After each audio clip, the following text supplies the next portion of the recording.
Donc, rebonsoir Florence Portelli, bonsoir Pierre-Yves Bournazel. Alors, à droite, c'est la déchirure, il y a ceux qui partent, il y a ceux qui restent, la droite est au pied du mur. Et vous, qu'allez-vous faire? Florence. Merci Pierre-Yves. Moi, je vais faire ce que fait quelqu'un de droite, qui reste à droite. Je vais militer à droite et tout faire pour que la droite remporte les législatives. C'est basique, mais en général, ce qui est basique est assez cohérent. Vous avez été choqué par la nomination de Bruno Le Maire et Gérald Darmanin? Oh non, choqué ou déçu, il faudrait s'attendre à quelque chose de mieux à la base. Donc non, je ne suis pas choquée. Ça fait partie. Macron n'a pas perforé la droite avec ses... Pas du tout, surtout que Bruno Le Maire, pour qui j'ai de l'estime intellectuelle, mais c'est quelqu'un qui pesait 2% en primaire. Donc c'est pas la droite. Ça fait plusieurs mois qu'il était un peu seul, qu'il s'était retiré un petit peu de nos affaires politiques, qu'il avait laissé tomber en cours de route François Fillon. Donc si vous voulez, dans une trajectoire personnelle qu'il regarde, moi je n'ai pas à critiquer ça, mais c'est vraiment très personnel. Il a jugé à cause de l'affaire Fillon qu'il ne pouvait plus faire campagne. Oui, enfin, il se déjuge assez rapidement, Bruno Le Maire. Mais c'est un traître là pour vous, vous estimez? Non, traître c'est un grand mot. Mais dans votre parti, on a dit ça.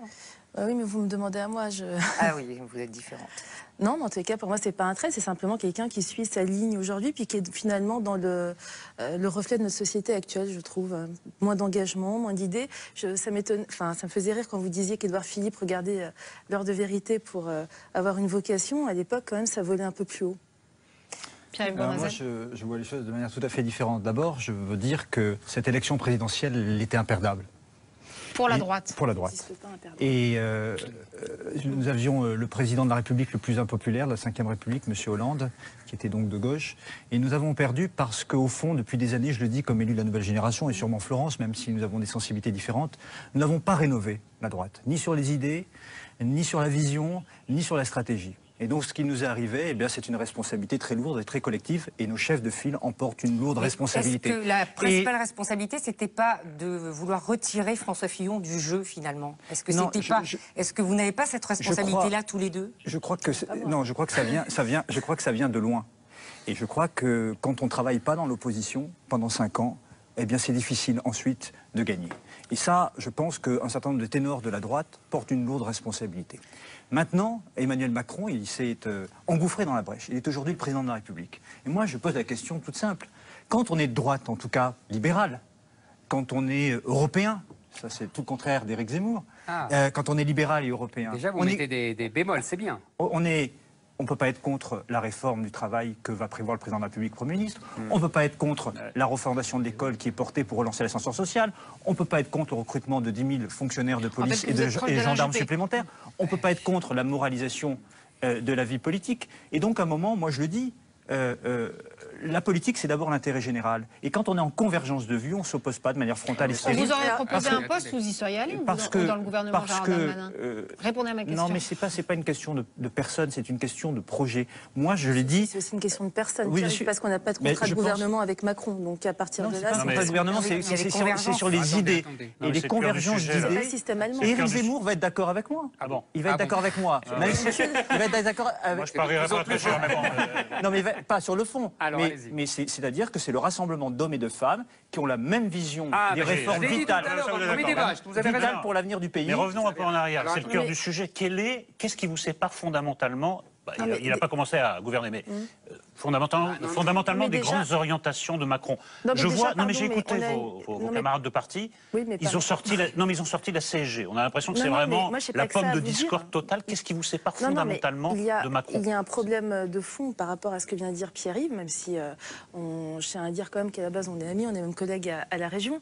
Mais là, je suis pas du tout d'accord avec lui. C'est que primo, oui, c'est une question de personne. Parce que si c'était une question de programme, on aurait fait comme en Allemagne, où chaque parti arrive avec ses idées, négocie sur un programme de gouvernement, et à partir de là, on travaille ensemble. C'est pas le système qu'il a choisi. Lui, ce qu'il veut, c'est siphonner les partis traditionnels pour se retrouver seul face aux extrêmes. Et ce que veut Macron, pour moi, c'est le système de Bruxelles. Macron, c'est notre Juncker à nous. C'est un gros bloc central. Tout ce qui est à côté, c'est illégitime. Et du coup, il reste plus que les extrêmes en embuscade. Et ben moi, j'en veux pas. Moi, j'en veux pas. Ça s'appelle la troisième force. Exactement. Non, ça s'appelle la démocratie. Ça s'appelle la troisième force. C'est la 4ème République. Et bientôt, il y aura la proportionnelle en plus. Donc là, ce sera la fin de tout. Troisième force, on est bien la troisième force. Et on réinventera les apparentements. Donc, je voulais vous dire, je suis d'accord avec vous sur un point. C'est effectivement un accord d'opinion. Je l'ai dit tout à l'heure dans le précédent débat. Je pense que au bout de 15 ans où Juppé a tellement centrisé la droite, puisque c'est lui qui invente l'UMP, c'est lui qui se fait sur ce rassemblement sur la mort du RPR d'avant, c'est lui qui donc laisse tout l'espace colbertiste, patriotique, souverainiste, social au Front National qui s'est engouffré dedans. Il laisse tout ça, il vient au centre droit. Si on met la parenthèse Sarkozy, mais c'est une autre discussion. Oui, ah bah oui. Non, mais c'est grosse la parenthèse Sarkozy. Je reviens si tu veux, mais là on a. Ne vous énervez pas. Je reviens si vous voulez à la parenthèse Sarkozy, c'est autre chose. Mais en tout cas, la ligne Juppé, c'est ça. La ligne Juppé, c'est le fleuve qui se jette dans la mer Macron. Ça aurait pu être le fleuve Macron qui se jette dans la mer Juppé. Ça aurait été exactement la même chose et vous auriez été dans le même camp. Donc c'est tout à fait logique. Maintenant, moi, je ne prendrais pas un air aussi déconfit, chère madame. Je dirais bon vent, qu'il s'en aille. Ça fait 30 ans qu'ils nous cassent les pieds, qu'ils pourrissent la droite, qu'ils l'empêchent d'être de droite, qu'ils l'arrachent aux volontés de l'électorat populaire. Du coup, tout cet électorat populaire, il est chez Marine Le Pen. Laissez-les partir. Bon vent, qu'ils aillent avec Macron. Je vous assure qu'on refasse un RPR comme sous Pasqua et Séguin. C'était eux qui avaient raison. Et c'est la victoire de Juppé, Sarkozy et Chirac qui a tué le RPR et qui a tué la droite. Porte-parole de Sarkozy entre gouvernements, c'est Darmanin, alors lui... Non, enfin, c'est pas cohérent. Non, mais ce que dit Éric Zemmour quand même, c'est que c'est vrai que... Et bon, moi, je critique pas d'un Juppé, là, je ne vais pas aussi avec Éric Zemmour, mais il y a une ligne qui a été choisie du temps de Chirac, et c'était pas la ligne de Séguin. C'est-à-dire qu'il a fait campagne sur la fracture sociale, qui d'ailleurs est un thème qu'on pourrait encore appliquer aujourd'hui, qu'on n'a toujours pas réglé, très sincèrement. Et ça, pour moi, c'est la vraie question pour la droite aujourd'hui. C'est qu'est-ce qu'on fait de cette fracture sociale? Et la ligne qui a été choisie, c'était celle de Juppé. Je dis pas qu'elle était... je porte pas d'opinion sur la ligne Juppé. Je dis simplement que, objectivement, c'est pas la ligne Séguin qui a été choisie, et on a tué la ligne Séguin en 1995. Voilà. Moi, par ailleurs, la droite aujourd'hui, les Républicains aujourd'hui, il y a une ligne Wauquiez, il y a une ligne Barouin. La ligne Wauquiez, dont Marion Maréchal Le Pen dit avant de partir. Exactement. Elle fait exprès, elle est maligne, la petite. Oui, je sais bien. Et il y a une ligne de rallier à Macron. Dont elle dit on peut discuter. Pardon. Non, je vous en prie, mais elle dit on peut discuter avec Laurent Wauquiez. Non, mais moi, je fais l'analyse inverse. Pourquoi Marine Le Pen ou Mélenchon sont hauts dans les élections? Parce qu'on n'a pas de résultats. Et que les derniers gouvernements de droite comme de gauche n'ont pas fait les réformes utiles pour le pays. Et que là, il y a une opportunité historique de rassembler des hommes et des femmes qui ont une convergence de vues sur les réformes, je l'ai dit, sur le travail, sur l'école, sur la sécurité, sur la modernisation de la vie publique, et d'obtenir des résultats. Et on combat l'extrémisme politique en obtenant des résultats sur l'emploi notamment. Pas en noyant tout le monde. Et en rassemblant. Mais non, mais il faut arrêter de sortir de... si il ne te reste plus que les extrêmes face à toi, c'est sûr qu'il ne reste plus que les extrêmes. C'est mathématique, si tu soustrais, tu n'additionnes pas. Les extrêmes, elles existent. Elles existent. Et quand il y a les blocs gauche contre droite, la gauche est souvent d'accord avec des réformes qui pourraient être menées par la droite, mais elle les bloque. Et la droite bloque les réformes de la gauche pour avoir quoi au bout? La victoire au quinquennat suivant. Et ça fait 20 ans que ça dure. Et Mme Le Pen se nourrit de ça, ainsi que M. Mme Le Pen ne se nourrit pas de ça. Elle se nourrit des échecs des uns et des autres. Il n'y a pas que ça. Il n'y a pas que ça. Les gens ont aussi voté Mélenchon parce qu'il racontait, c'est pas forcément son analyse n'est pas la mienne, moi je suis à droite, mais c'est quand même quelqu'un qui racontait un récit national. Moi j'ai été frappée quand il y a eu le débat où ils étaient avec tous les candidats un peu bizarres là, quand il a parlé du service. Manière de résumer. Non mais quand il a parlé du service public. Et quand il a parlé du service public, alors il y avait des conclusions qui n'étaient pas les miennes, mais c'était très intéressant ce qu'il disait. Ça s'inscrivait dans l'histoire de la monarchie, de la Révolution française. Alors lui, il occulte la monarchie parce qu'il a ses obsessions. Mais enfin, en tous les cas, ça s'inscrivait dans l'histoire. Et ce qui est terrible, c'est qu'aujourd'hui, les gens, ils se sentent déracinés. Moi, je crois qu'aussi un des rôles de la droite, c'est de raconter quel est notre enracinement pour mieux aller vers l'avenir. Excusez-moi, mais vous ne trouvez pas ça troublant? Je vous pose la question et en même temps à Zemmour, parce qu'on parle beaucoup de Juppé, que des gens aussi différents que Darmanin ou Estrosi soient sur cette ligne-là. Si ça correspondait à cette fracture d'une droite juppéiste et d'une droite qui serait plus à droite, bon, là ça marcherait, mais les noms qui acceptent la main tendue viennent de diverses sensibilités de votre propre parti. Non, mais d'abord, ils ne sont pas nombreux, ils sont de plus en plus nombreux. Non, ils sont de plus en plus nombreux. Si moi je prends tous les conseillers municipaux, rien que dans mon communauté d'agglomération, je vous ai 100 personnes demain. D'accord. Donc c'est facile, ils n'ont pas pris des parlementaires, ils ont pris des maires, des conseillers généraux, des départementaux. Je vais compléter sa réponse, si tu permets. D'abord, il y a l'opportunisme personnel. Ah ouais, enfin ça marche dans le même sens. Oui, mais en l'occurrence là, ils peuvent être ministres. Donc là, il y a quand même pas mal d'opportunisme là-dedans, chez Darmanin, chez Le Maire, etc. Et deuxièmement, Ce que tu sous-estimes, c'est que ce n'est pas parce qu'ils ont une étiquette sarkozyste ou qu'ils ont une étiquette même filloniste, qu'ils ne sont pas idéologiquement jupéistes. Ah bah ouais, Il y a, mais oui, mais c'est ce que je me tue à t'expliquer. Il faut les passer à confesse. C'est la jupéisation des esprits mais non, c'est quand même simple. C'est quand même simple. Non, mais il y a un décalage. J'en ai pour très peu de temps.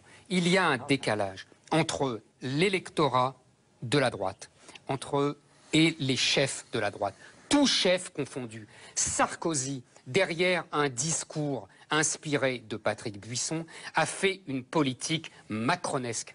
C'est ça le problème de la droite depuis 40 ans. Mais sur l'identité, il a parlé, mais il n'a rien fait. Le problème de la droite et de la gauche, d'ailleurs, et des politiques jusqu'à présent, c'est qu'ils ont tendance à suivre l'opinion. C'est-à-dire que, oui, il y a des... Oui, mais à suivre... Non, mais si. C'est-à-dire à dire tout haut ce que les gens pensent tout bas. Ils suivent la commission de Bruxelles, ils suivent pas je crois que la politique meurt de ça. Et qu'à un moment, quand on veut assumer des responsabilités, il faut offrir un chemin au pays. Et je crois que la force d'Emmanuel Macron, qu'on l'aime ou qu'on l'aime pas, c'est qu'à un moment donné, il a montré un chemin et une voie. Oui, comment faire du tripatouillage comme ses aînés, puissance 1000. Un certain nombre d'hommes et de femmes venus de la gauche et de la droite, qui sont d'accord sur des réformes essentielles, je disais tout à l'heure, se rassemblent pour essayer d'obtenir des résultats. Si ça marche, on peut faire reculer l'extrémisme politique et redonner confiance. On verra si ça marche. Mais pourquoi on ne tenterait pas? Et pourquoi ceux qui iraient au gouvernement? Pourquoi ceux qui iraient au gouvernement aujourd'hui? Parce qu'ils ont la conviction que ces réformes sont utiles, seraient des opportunités. Parce que si ça réussit, on dira le contraire. C'est que les gens ont du mal avec les partis politiques. Ah mais oui, mais ils ça, ne se même retrouvent plus dans les partis politiques. Et le chemin c'est ce que je disais tout à l'heure. Le chemin que propose Emmanuel Macron, auquel adhère Pierre Bournazel, c'est le dépassement des clivages, le dépassement de ces partis. Le dépassement déjà, il y a le fait que vous avez une circonscription qui n'est pas donnée gagnante, donc vous essayez aussi parfois d'avoir un petit arrangement, ça vous évite de vous prendre une grosse veste. Excusez-moi, mais parfois il faut quand même parler. Non, pas pour toi du tout. Non, franchement pas. Et puis t'es pas ministre, donc excuse-moi, c'était pas pour toi. Non, peut-être qu'il le sera après les législatives. Vous pouvez pas non plus dire, voilà, moi je renouvelle les pratiques politiques déjà en mettant quelqu'un comme Mézard quand même qui est dans la vie politique depuis 1983. Enfin, ça fait quand même doucement rigoler. On va pas en ministre de l'Agriculture. Oui, mais non, c'est pas les vieux, c'est le nombre de mandats qu'il a fait dans le temps. Depuis 1983, il est élu. Oui, mais Jean-Yves Le Drian, non, mais attendez, il a fait des mandats. Il est. Non, mais ce que je veux dire, c'est que le renouveau, c'est du marketing.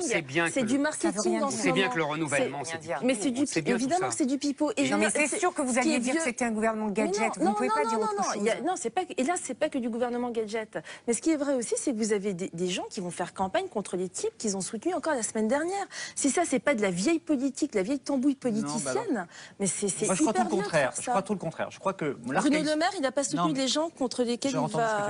Moi, je crois que l'archaïsme politique, pour moi, c'est l'opposition frontale et systématique contre les réformes que la droite et le centre n'ont même pas eu le courage de mener. Voilà. Et donc, si elles sont faites, là, les réformes qu'on attendait depuis longtemps, celles que j'ai citées tout à l'heure, le travail, l'école. Alors on va dire on se pose alors que c'est nos idées. Je crois que la modernité, la modernité, si elles ne sont pas faites, qu'est-ce qui se passe? Le programme est mis en application, ça ne marche pas. Mais je pense qu'il faut arrêter les godillots. Et les législatives, c'est-à-dire qu'à un moment donné, si les choses ne sont pas faites, il faudra le dire. Mais moi, je crois qu'elles vont être faites, et je crois à la détermination notamment d'Édouard Philippe, que je connais très bien, qui est un réformateur en profondeur, et qui va agir dans l'intérêt de la France. Si c'est engagé dans cette démarche et qu'il croit qu'elle peut aller jusqu'au bout dans l'intérêt de la France, laissez-les gouverner. Donnez une chance au président de la République, au Premier ministre, de mettre en œuvre les réformes. De toute façon, ils vont gouverner. Même si on les laisse pas, ils vont gouverner. Ni la droite et la gauche depuis 20 ans n'ont mis en œuvre. Il faudrait quand même employer le mot réforme. Réforme, qu'est-ce que c'est pour vous? Réforme, c'est-à-dire, il faut sous-titrer. C'est des réformes libérales. Non, c'est pas changer ce qui marche pas. Ça, c'est le discours blairiste, on le connaît par cœur. Moi, je sais ce qui marche et ce qui marche pas. En général, ce qui marche, c'est les réformes libérales. C'est idéologique. Il faut assumer l'idéologie. Donc, j'assume d'être libéral. Faut pas dire c'est ce qui marche. Non, c'est pas ce qui marche. C'est l'idéologie libérale qui est en dominante dans l'Europe. Et donc, les élites énarchiennes, parce que on revient à un schéma quand même, un président énarque, un premier ministre énarque. Comme en 1974, c'est quand même très intéressant, Giscard Chirac, on revient à ce schéma-là. Les élites énarchiennes ont décidé de se prendre en main et de s'allier. Énarchienne ou énarchique, comme vous voulez. Énarchique, allez, les élites énarchiques. J'ai beau être habitué, ce soir, tu bats des records. Énarchique, allez. C'est énorme. Ont décidé de obliger le vieux pays à s'adapter à la mondialisation. C'est ça que vous appelez réforme qui marche. Je vais vous répondre. Mais vous avez le droit. Mais dites-le franchement. Et vous ne cachez pas dans les trucs non, mais attendez, qui je vais vous répondre. Ça veut rien dire. Je connais très bien votre discours, je lis toutes vos analyses, j'apprécie votre culture et votre intelligence, mais nous sommes en désaccord total. Mais c'est bien. Je veux dire là que, par exemple, en 2003, en Allemagne, il y a eu des réformes libérales, les réformes Hartz. Ça a fonctionné sur l'emploi et sur la formation. Je ne vois pas pourquoi ça ne marcherait pas en France. Là, on va le tenter. Et la gauche et la droite utilisé avec beaucoup de prudence. Vous avez vu les dernières statistiques sur la pauvreté en Allemagne? Sur la pauvreté en Allemagne. On a une démographie un peu différente. Ils n'ont pas les mêmes syndicats. C'est tout à fait différent. Mais ils ont fait des réformes qui ont permis très clairement de faire diminuer le chômage et de remettre sur le marché de l'emploi un certain nombre de personnes. Mais vous avez tout à fait raison. Je pense qu'il faut aujourd'hui avoir le courage de mener ces réformes-là qui permettront de la simplification administrative, la baisse simple des charges sur les entreprises, notamment les TPE, les PME. On en a besoin. De revoir le contrat de travail lorsqu'il est trop rigide. C'est pas uniquement un banquier, il n'y a pas que les réformes Non, mais ça, c'est des mots. C'est pas des mots, non. La culture, je t'assure, c'est pas des mots. Mais moi, la justice, c'est pas des mots. L'exercice régalien du pouvoir, c'est pas des mots. C'est juste la 5e République. Bien sûr, mais je suis attaché comme toi à toutes ces notions. C'est pas des gros mots, c'est pas subalterne. On n'accuse pas quelqu'un d'être énarque, d'être banquier, d'être jeune, d'être vieux. Mais j'accusais personne. Ils sont ce qu'ils sont. Ce qu'on leur demande. Ce n'est pas des accusations. Ce qu'on leur demande, je finis juste, ce qu'on leur demande, c'est d'être efficace et d'amener des résultats. Non mais c'est quand même typique de la pensée unique en ce moment dans ce pays, c'est que dès que vous dites un truc, c'est dévoyé. Donc on a attaqué les vieux, on a attaqué tous les énarques, c'est pas du tout ça. Et moi j'ai jamais dit le mot vieux, j'ai simplement dit qu'il y avait des méga cumulards et qu'au bout d'un moment c'était pas ça le renouveau. Non, je dis que c'est une question de personne. Monsieur Bournazol, et on a le droit de dire qu'à la tête dans les hautes sphères énarchiques, il y a une idéologie dominante et qui sera imposée. On a le droit de le dire. Ça, c'est pas une insulte. Éric Zemmour, je vais vous dire une autre chose. Il y en a une autre qui existe, mais c'est tout à fait louable, c'est que vous et un certain nombre de vos amis, avec beaucoup de talent, vous avez gagné aussi une bataille idéologique à droite, et moi je veux avec d'autres la gagner dans les 10 ans qui viennent, et c'est plutôt des idées libérales, européennes, et moins conservatrice sur un certain nombre de sujets. Il y en a un qui dit que je perds, il y en a un qui dit que je gagne. Merci. Non, vous avez gagné sur un certain nombre de nos électeurs, oui, et je pense que justement on ne doit pas suivre le mouvement de l'opinion, on doit être en capacité de porter une vision et d'entraîner l'opinion derrière un projet de société. Et le projet de société que moi je veux pour mon pays, c'est le contraire du vote, mais c'est le débat et c'est normal, et c'est tout à fait respectable. Je voulais juste demander à Florence Portelli si elle avait des nouvelles de François Fillon. Il est passé où? Il est passé où avec tout ce qui s'est pris dans la figure? Ça reste un être humain. Je sais que les politiques maintenant sont des persona non grata, mais ça a quand même été abominablement violent. Et il laisse la droite se déchirer. Maintenant, il laisse pas le droit de se déchirer. Mais alors, s'il était encore là, on dirait, mais il n'a rien compris, il ne revient pas. Non, mais c'est ça qui est terrible en ce moment. On n'entend pas beaucoup ni lui, ni Nicolas Sarkozy. Mais on s'inquiète. Il s'est fait fracasser. Alain Juppé, ce matin, dit je ne ferai rien, je ne veux pas faire de commentaires. Non, mais bien sûr, mais on n'entend pas les grands ténors de la droite. Il s'en est pris pas mal dans sa carrière. Oui, mais enfin, Pierre-Yves, c'était très violent. Mais ça y est, d'Éric Zemmour. C'était quand même... C'était un débat idéologique. Ali Juppé pendant la primaire, c'était pas mal. Je suis un... Cette campagne présidentielle ne ressemble à la rien ligne idéologique de Juppé, j'ai le droit. Encore. Donc il pense ses plaies. Mais ça vaut pas pour Nicolas Sarkozy, alors. Nicolas Sarkozy aussi. Il a abandonné la politique. Oui, enfin, il est muet. Ah, bah, tiens. J'ai un petit cadeau pour vous. Messieurs Tanguy, j'ai un petit cadeau qui va rassembler tout le monde, soutenir Paris 2024. Voilà, les sports, c'est bien ça. Éric, vous soutenez... C'est écrit en français ou en anglais? C'est écrit en français. Ah, bah alors vous avez changé, c'est bien. Non, il y en a deux slogans. Maître Francheri pour l'international et pour français, venez partager. Ah, bah c'est déjà ça. Est-ce que vous pouvez m'en rapporter? Ça ira très bien avec mon pull bleu, blanc, rouge. Ah oui, il y en a pas assez. Non, prends-le. Alors, vous restez avec nous.